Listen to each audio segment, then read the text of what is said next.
Hey guys, welcome to my channel पर first time आए हो तो चैनल को सब्सक्राइब कर देना। हेलो गाइस, आप लोग कैसे हैं? अच्छे होंगे, कुशल होंगे। चलिए आज हम लोग बिहारी लाल जी का जीवन परिचय को जानेंगे कि क्या है इनका जीवन परिचय, क्या है इनकी व्यक्तित्व की गाथा। चलिए स्टार्ट करते हैं हम लोग। देखिए, रीतिकाल के प्रतिनिधि कवि बिहारी लाल जी का जन्म सन 1603 ईस्वी के लगभग ग्वालियर के पास बसुआ गोविंदपुर ग्राम में हुआ था। इनके पिता का नाम केशव राय था। इनका परिवार मथुरा का एक चौबे परिवार में हुआ था। इनका बचपन बुंदेलखंड में व्यतीत हुआ। युवावस्था में ये अपनी ससुराल मथुरा में जाकर रहने लगे। बाद में ये जयपुर के राजा जयसिंह के दरबारी कवि हो गए। कहा जाता है कि राजा जयसिंह अपनी नवविवाहित पत्नी के प्रेम विहार में बहुत मग्न रहते थे। बिहारी ने एक दोहा लिखकर राजा के पास भिजवाया। राजा जयसिंह की आंखें खुल गईं और इन्होंने बिहारी को सम्मान के साथ अपने दरबार की शोभा बना लिया।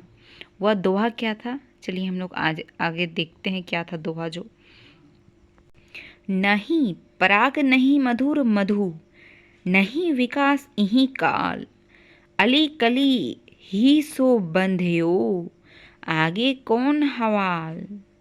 इसके आगे हम लोग देखते हैं। कहा जाता है कि राजा जयसिंह इनको प्रत्येक दोहे पर एक स्वर्ण मुद्रा पुरस्कार के रूप में दिया करते थे। इनकी मृत्यु सन 1663 ईस्वी में हुई थी।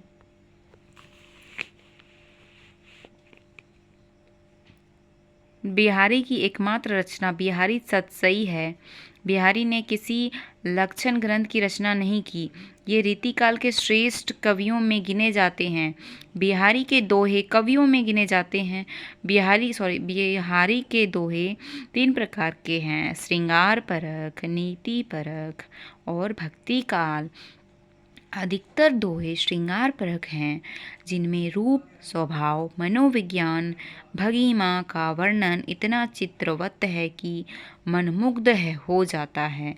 बिहारी सतसई मुक्तक काव्य रचना है, जिसमें मुक्तक काव्य की सारी विशेषताएं विद्वान हैं। बिहारी ने दोहा जैसे छोटे छंद का प्रयोग कर विस्तृत अर्थ की सफल अभिव्यंजना की है। बिहारी ने साहित्यिक ब्रज भाषा का प्रयोग किया है। भाषा में शब्द योजना तथा वाक्य की रचना बड़ी व्यवस्थित है। इसकी मधुरता और सरसता दर्शनीय है। भाषा साहित्यिक होने के साथ साथ मुहावरेदार भी है। बिहारी ने मुक्तक शैली को अपनाया है। इनका प्रत्येक दोहा स्वतंत्र है। केवल एक छोटे से ग्रंथ की रचना करके बिहारी साहित्य जगत में अमर हो गए। इनकी सतसई बड़ी लोकप्रिय हुई, जिसकी अनेक टीकाएं लिखी गईं। कई कवियों ने इनके दोहों पर आधारित अन्य छंदों की रचना की है। निश्चय ही मुक्तक परंपरा में और रीतिकालीन कवियों में बिहारी का मूर्धन्य स्थान है। भले ही इन्होंने अधिक नहीं लिखा है, परंतु जो कुछ भी लिखा है वह गागर में सागर के समान है। चलो गाइस, कैसे लगी आप लोग कमेंट में बताना। Thank you so much.